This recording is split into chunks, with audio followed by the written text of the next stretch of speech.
Hey, good evening, everyone. Welcome to another edition of I Could Be Wrong Wednesday. I'm Brad. That's Justin. That's Jason. Good to see you, fellas. You too, man. Good to see all of you that are You, watching, Jay. even though we can't see you. Thanks for watching. Thanks for listening. We do appreciate it. Or We are here to talk some week 9 reactions and then talk a little bit of other stuff as well. So we'll go ahead and jump into it, fellas. Jason, sorry, man. We're going to end this one on a bad note for you, but we'll wait until we get there. Uh, let's start off. I gave most of my takeaways from week 9 on Monday during after further review. If you had a chance to listen, great. If not, go listen. But I'm gonna open it up to you guys. I want to know what are some of your biggest week 9 observations. And this one we'll start off with Justin and then jump over to Jason. more the same in the NFL, man. Just a lot of parity right now. Yeah, Teams we thought were gonna win, lost. And what can you say? I mean, I love it. yeah, I think it's great for football. I thought the Colts were gonna dominate. They more or less got dominated. I think everyone thought they were gonna beat up on the Steelers, yeah, but Steelers all of a sudden learned how to play good defense, and Danny Dimes showed up again. So, yeah, that was one takeaway from just one game, but just across the league in general, the parity is more alive. It's perfect. I love it. I think as a fan, you have to love what you're watching. I mean, you got a team like Washington just a year ago. They were NFC Championship game. This year they're on the struggle bus, and yeah, so that's kind of one of my bigger takeaways from the week is that we're getting a better product all across as fans, and I really like to see it. To me, again, there's no one runaway team. You yeah, know, see the Chiefs. I thought the Chiefs, man, Chiefs been on fire. yep, They lost to a Bills team that I thought they were going to beat. Just stuff like that. yep. Yeah, I agree. I think I mentioned it a couple weeks ago. Parity is real in the NFL. Anybody can beat anybody. We saw that when the Jets came back and won their first game a couple weeks ago. So I think that same week as Miami had a big win as well. So yeah, I agree. A lot of parity. You did mention Washington. I think one of my other takeaways, and then we'll kick it over to Jay from that game specifically, but again across the league is I mentioned that injuries suck for us as football fans when they happen to exciting players. Really, Jaden Daniels, for example, also Tucker Kraft for Green Bay. I'm not a Green Bay fan by any means at all. I don't think either one of you guys are either. But Tucker Kraft is a hell of a tight end. Maybe baller. having the best season of all tight ends to start the season, and it sucks to see a guy like that go out and impact not only his team but just like you said, the product that we see on the field. Although it's still an exciting product, guys like Yep, that make it more exciting. So it sucks to see really them does. go out and hopefully they get well soon. So, Jay, what are some of your observations for week 9? You kind of elaborate on some of it. I was going to speak on the injuries, this week that the reality of it is we've seen a lot of key players go down. It's unfortunate. But, and honestly, like in garbage time with Jaden Daniels, that was sad to see. There was no way they were coming back in that game. And it just goes, and he goes down like that. But it goes to speak of what Seattle's doing. Seattle's performing excellent. Sam Darnold, man, he seems to be the real deal. And I'm sure Minnesota's shooting himself in the foot, every day about it. Just highly upset they didn't keep that man in the building. He's doing incredible. Now, obviously, the win teams that were winning started losing. They got their first and second loss in a few weeks. So it was kind of tremendous to see that the NFL is still a competitive league. Anybody can get a win. There's no true dominant team in this league. I think that Yeah, has been shown. As much as we say, hey, this guy's going to win, or you're for sure going to win. You got to be careful where you put your money because you never know who's going to pull off the W. That's yeah, what's exciting about watching football this week. I was just thrilled about it as a fan. I was able to realize that my bet is not safe, and my and I and no matter how safe I think it is. And it was just exciting to see. It just really was. So my takeaway is really from week 9 is that football is still exciting. Yeah, I like Who it. would have thought that Carolina would be second place in the NFC South right now? They just beat a Green Bay team. Very Yep. similarly, everyone probably thought that just like Indy was going to beat Pittsburgh, that Green Bay was going to take care of Carolina. Carolina's 5-4 right now, Yep. 2 games ahead of Atlanta. Yep. So Yeah. Yeah, that's that's some definitely a parity in the surprise. That's NFL for you. parity. It just goes to show. I mean, and I think again, we all thought Carolina was going to be better than they were last year based off the way they Yeah, ended the season. But the way they started this season, we all kind of, I think we all talked about like, oh, damn, they're still just the same old Panthers. And then they've yeah, kind of turned it around. So, yeah, I agree. I think a lot of the teams, like you mentioned, that we expected to win this week lost. And some of them in like surprising fashion. Like Indianapolis had 4 turnovers the entire season before they played Pittsburgh, and then they had 6 in one game. So that crazy. just unexpected ways for teams to lose a game. Green Bay, they continue to be Jekyll and Hyde. They don't know who they want to be. But Matt LaFleur continues to make some of the biggest head scratching decisions that you can imagine for a head coach he's kind of in that group with Kevin O'Connell and sometimes Kyle Shanahan, not so much this year for Shanahan, but previous years, where they make Yeah. all the right play calls and all these play calls that open up all these great wide open plays. But then when it comes down to situational football, they have no clue what they're doing at times. And Matt LaFleur showed that on Sunday to me that he still sometimes just is out of touch with what's going on in the game. So um, Absolutely. yeah, and one other thing I took away from week 9, it's more so after the action was done, is a lot more than what we used to see when we were younger. Um, the NFL is becoming more like the NBA when it comes to that trade deadline.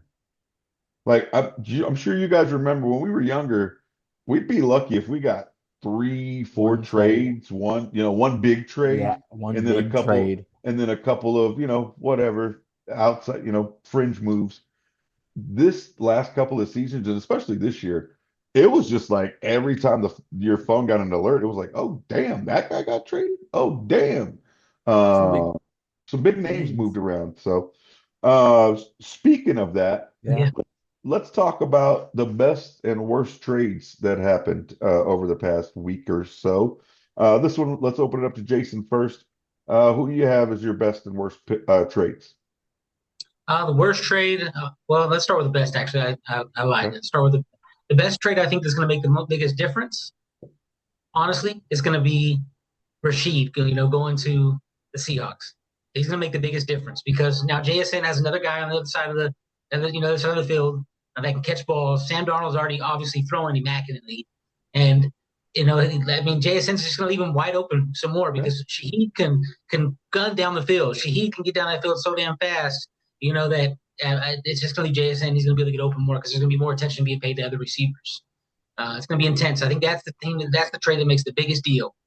All Honestly, right. the worst trade has got to be Jerry Jones because I feel like he did it. I feel like he did. I feel like he's a loser because of what he gave up. I feel like he gave up a little too much, for the players he got. I think you're at regressing. Williams is regressing. The guy's got one All-Pro nod in 6 seasons. So is he really as good as we think he is? So I just think that he's the loser of that because he gave up Okay. so damn much to try to boost a pass rush, which good for him. But there's going to be a lot more that needs to be done to that team than just a pass rush. Okay. All right. I see Justin. I'll let Justin react before I react. I'm not gonna say whether I disagree or agree either way yet. Go ahead, Let Justin. me get a time out. Oh, and time out. All Hold right. on. Time out on that one. First of all, Rashid Shaheed, I mean, the dude does have elite speed, but let's just keep it real. JSN is the number one, regardless. Right. He doesn't need it. Torrey Horton the rookie, honestly, is going to still have a bigger role than Shaheed over in that offense. That dude, it has blazing speed as well. I mean, he is super fast. So I wouldn't say it's the best. Is it a good trade? Yeah, I mean, for I think Sam it's a good Donald, trade. it's a good trade. I don't think it's the best trade. And I definitely don't think it makes a difference for JSN because you know why? JSN is him. Dude is him. It don't matter. All right. It's like Jamar Chase, right? Jamar Chase, it don't really matter. He's gonna get his, right?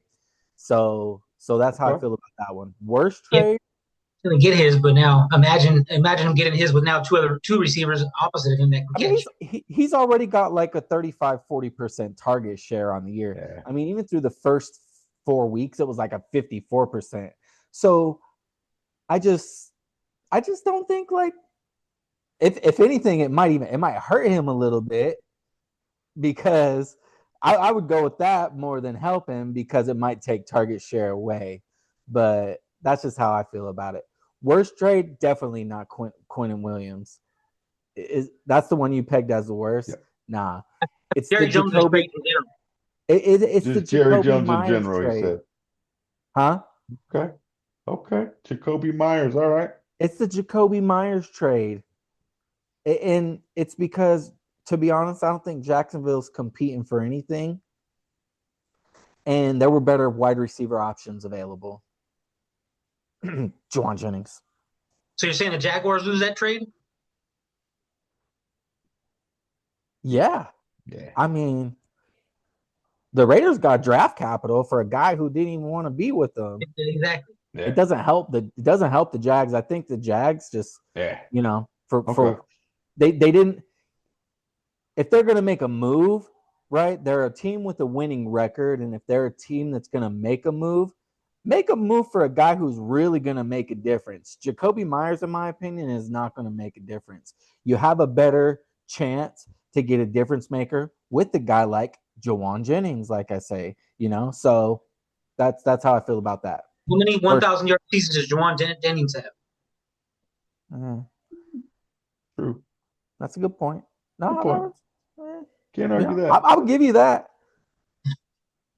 Yeah, I think Jawan Jennings' health right now is what prevented him from getting traded, to be honest with you. I think other teams Probably. see how banged up he is and they're like, he's on his last year of his deal. Do we really want to trade something for a rental, or do we really want to trade and invest in this guy long term, knowing that he's banged up? So I think that's what prevented Jennings from moving. So, Yeah. I think you're both wrong. Ooh. All right. Uh, I think the best trade is a trade that didn't even happen on the deadline day, and I think that is the Philadelphia Eagles trading for Jalen Phillips. They gave up a third round pick next year, so not a low pick, but not a high pick really. I would say either because you figure they're going to be picking at the end of the round. But I think the reason they're the biggest winner in that is because it's only going to cost them $1.5 million, Mm, right? Um, so they don't have to money pick does up they matter. don't have to pick up his salary, the bulk of it anyways. So I think that's where they come out ahead, helps them on that defensive line, gives them another pass rusher. We know that Philly likes to get after the quarterback, and like I said, they're gearing up for another repeat, another run at the Super Bowl. The worst trade. You guys are gonna call me crazy for this one. Sauce Gardner. Mm. I don't think you're crazy. You can't give up two first round picks for that guy.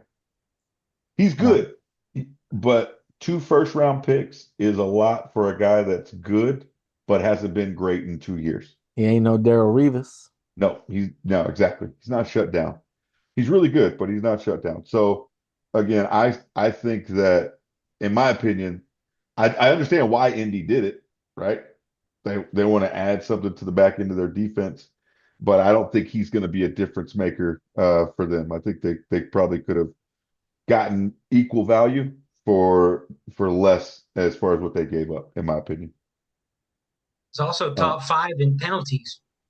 I mean, all cornerbacks. yeah. So So Maybe a change of It's scenery it will make a difference. I don't know, but from what we've seen the last couple of years, he's kind of like Quentin Williams. He's still a good player, but he's Mhm. declined from where we saw him in 2022 and 2023, Absolutely. in my Yeah, opinion. I agree. Now, I got one more for you, and I know I said best and worst trades, but I make the rules, so I'm going to add one more. And this is the best thing that didn't happen. I think another winner on trade deadline day is the San Francisco 49ers. I know people think I'm crazy because oh, they need help. They need help. I think the 49ers realize that there's not one player that they can go get that is going to make enough of a difference to be worth it for the value they would have to give up. Like, sure, you can go try and get Trey Hendrickson, but everything you have to give up, and then you're going to have to sign him to a long-term contract. Is he really going to make that much of a difference on a team that's missing Bosa, Warner, Michael Williams, all these other guys? I don't think so. So I think that the 49ers did the right thing by just staying the course, not making any crazy moves, not overpaying for a guy that they're only going to have for 8 games, and then have to figure out a replacement at the end of the season again anyway. So that was my other best trade that didn't happen.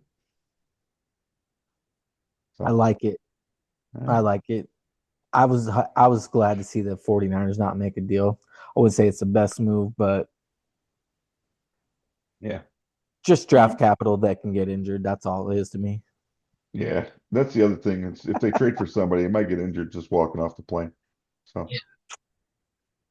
all right, let's jump over to our next topic. It is the middle of the season. Week 9 is in the books. It wrapped up with the Dallas Cowboys losing to the Arizona Cardinals. Yeah, it was a beautiful thing.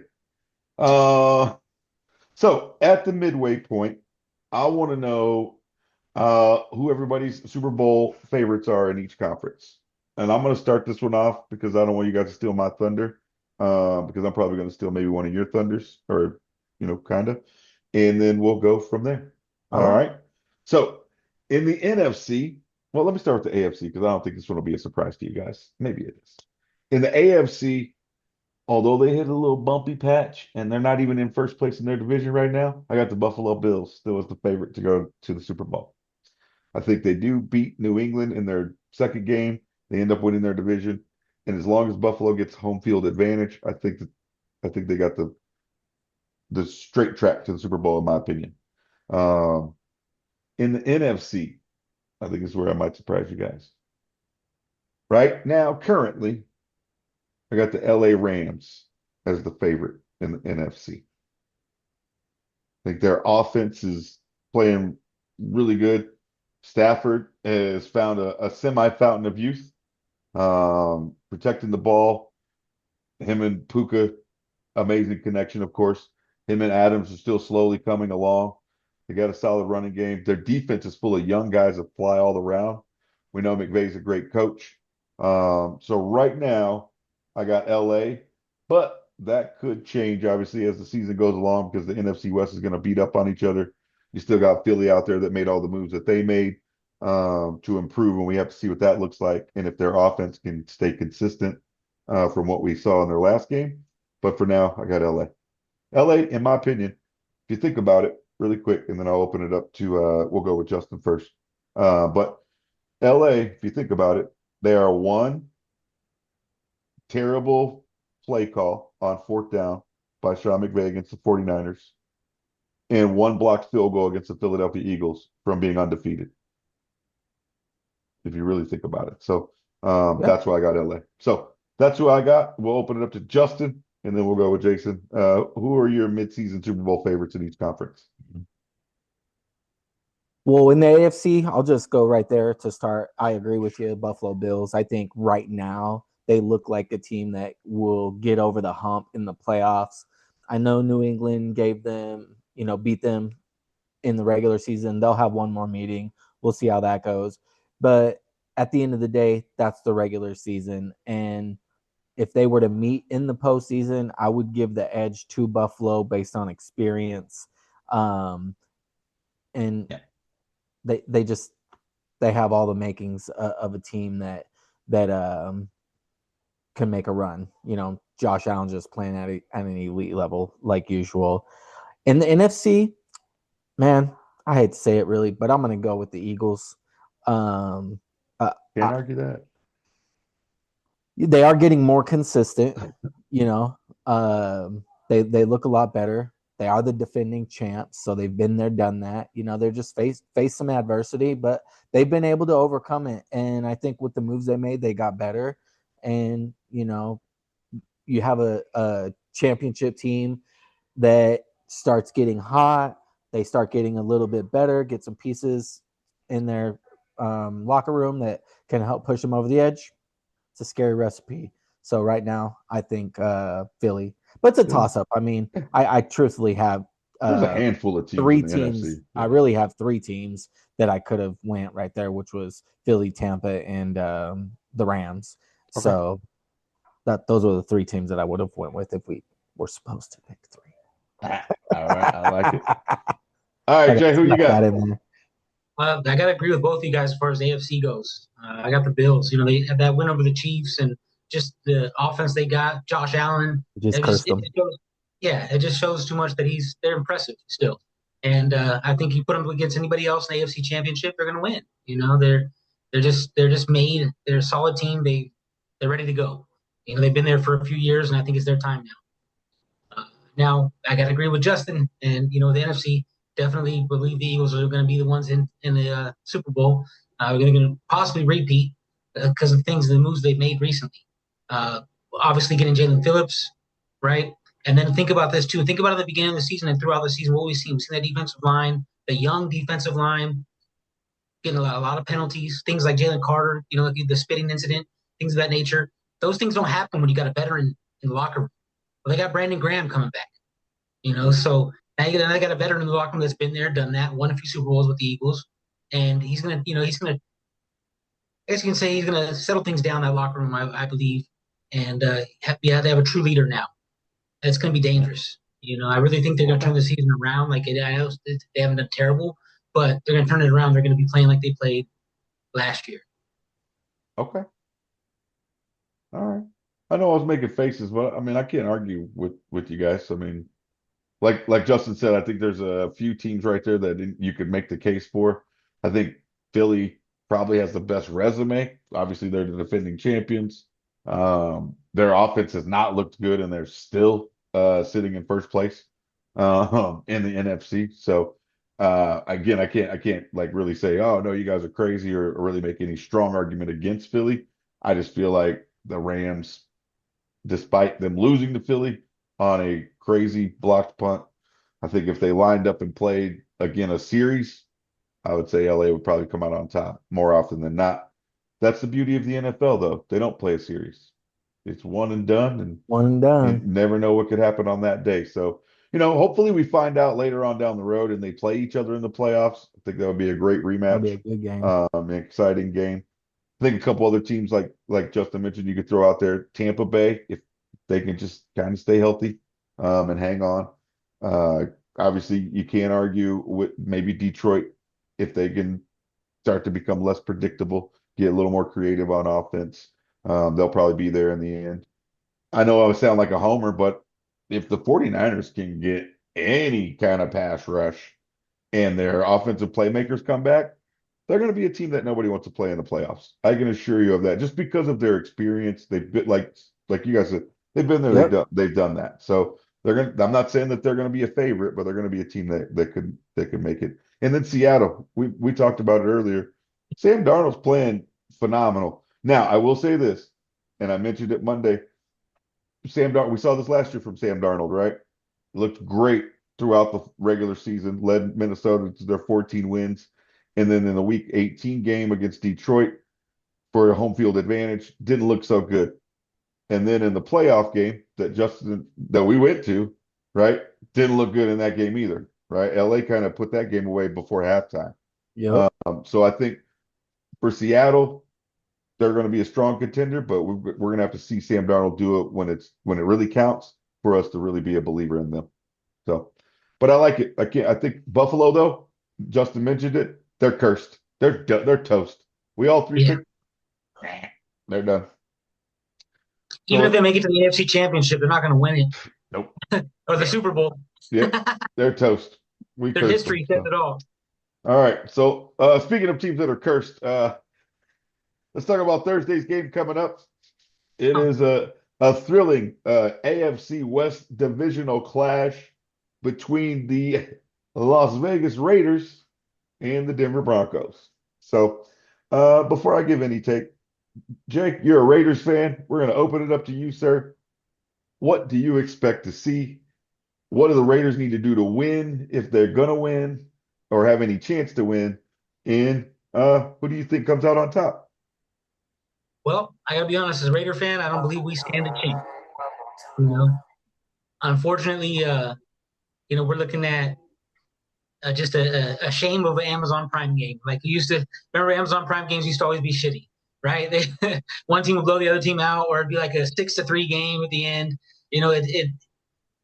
We're looking at a blowout. The Broncos are going to blow the Okay. Raiders, unfortunately. And if the Raiders want to win, they got to really change their entire game plan. They got to put another quarterback in because Smith showed it. Don't give him the ball when the game's on the line. you know, I laugh about it now, but it hurt me that day. Last week, Yeah. I myself for the pain that I'm going to endure tomorrow night. Uh, the Broncos are coming out on top. It's probably going to be like 31-10. Shit. You guys scored 10 points against the Broncos. That's a win. I'm just kidding. You know what? You got Brock Well, Bowers Tan's coming back. out. I mean, you got Right, Bowers coming back. Maybe you get a couple TDs. So, three all touchdowns right. last week. So So you're expecting, I think, what most people are expecting, not a one-sided game with Denver dominating for the most part. Justin, what are you expecting? Well, I'd like to see if Brock Bowers can keep up the production. That would be good for their offense. Help open things up for Genty. The 1-to-1 touchdown to interception ratio for Geno Smith is just god awful. I Yeah, mean, it's 11 touchdowns, 11 11-11. interceptions. Yep. It's literally right on. And so I think Jason's on to something there. You they probably should make a change. Are they going to? Probably not. I think they probably want to lose. Maybe. At the upper level, at the highest levels, Yeah. where not on the player level. I don't think any player ever Yeah. wants to None of the lose, but players want to lose now. at that GM level and owner level, sometimes they're just like, hell, man, let's just Yeah. let's just lose everything. So, anyways, on Denver's end, I just expect more of the same. They're going to dominate on defense, and they're going to be consistent on offense. They're not really. I wouldn't say they're a great offense. They have explosive plays. I expect to see a couple of explosives from them, and they'll probably just run the ball a lot, quite frankly. Yeah. Yeah, I think you guys are both spot on. On paper, it looks like Denver's going to run away with this one and really limit what Las Vegas can do. Justin, you mentioned it. Denver's defense is middle of the pack. They're number 13 overall total defense. I mean, total offense, I'm sorry, and number 14 scoring offense. So, so they don't really they're not one of those super juggernaut teams, but they Yeah, score enough. They get by, especially with a defense as good as theirs.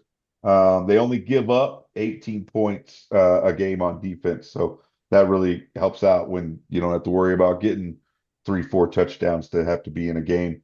After you get that second one, you probably got a good shot to win it. So um, I was doing my research and I knew they had a lot, but I didn't realize Denver has 40 sacks on defense this year so far already. So Raiders have given up 21 sacks on offense, and I imagine that number is going to go a lot higher tomorrow with Denver getting after the quarterback. The game's in Denver as well, right, Jay? yeah, yep. Yeah, so I think that's another thing. You're going to altitude on a short week. Body hasn't fully recovered from the previous game. I think that's going to make a difference as well.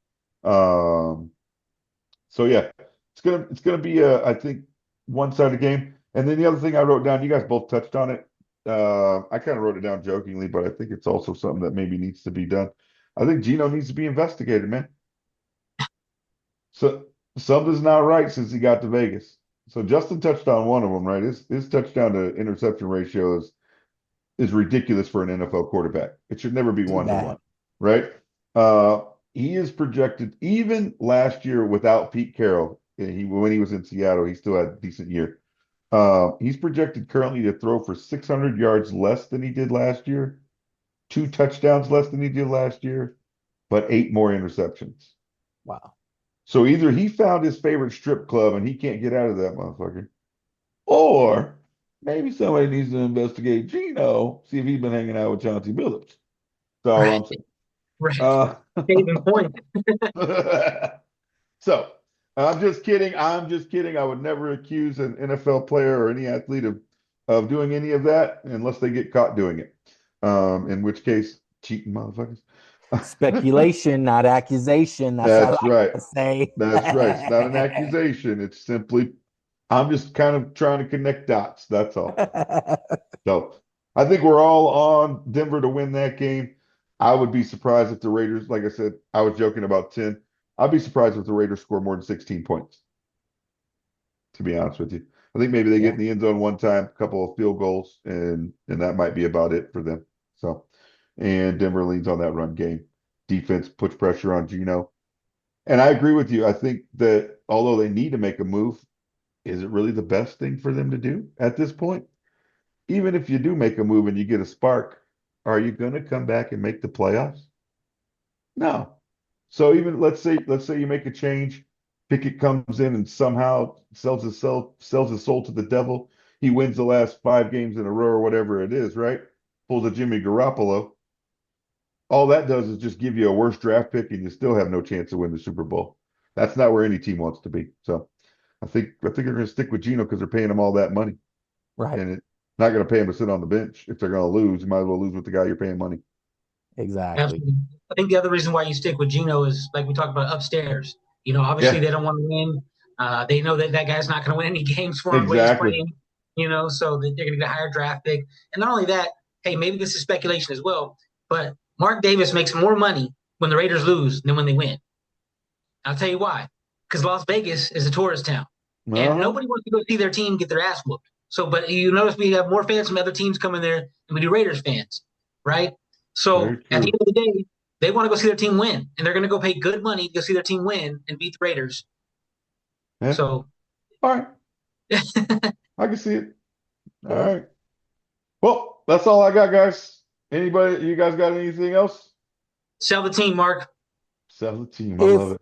if you were going to take a fantasy boom candidate, I would go in this game, just picking out of this game, and I would pick Trey Tucker for the Raiders. I know You're the gonna throw Broncos the ball to defense is somebody. good. I know the Broncos defense is good, but their best corner, all pro defensive player of the year, Patrick Surtain, is out. Unfortunately, I mean, he makes Yep. the game better. So you got Brock Bowers back. He's going to get all the attention. Trey Tucker, whom I like as a receiver. I mentioned this a few episodes ago. And boom candidate, Trey Tucker. I like it. All right. Well, with that, we will get out of here. We do appreciate those of you that watched on YouTube or Facebook. We appreciate those of you that are listening on Spotify, Amazon Music, or wherever you get your podcast. Please don't forget to drop a comment and a like. Don't forget to share with your friends and family. Download and take us on the go. And until next time, don't forget division is a math problem. It should never be a people problem. And please be kind. It is free, even if you are talking to Cowboys fans. Peace.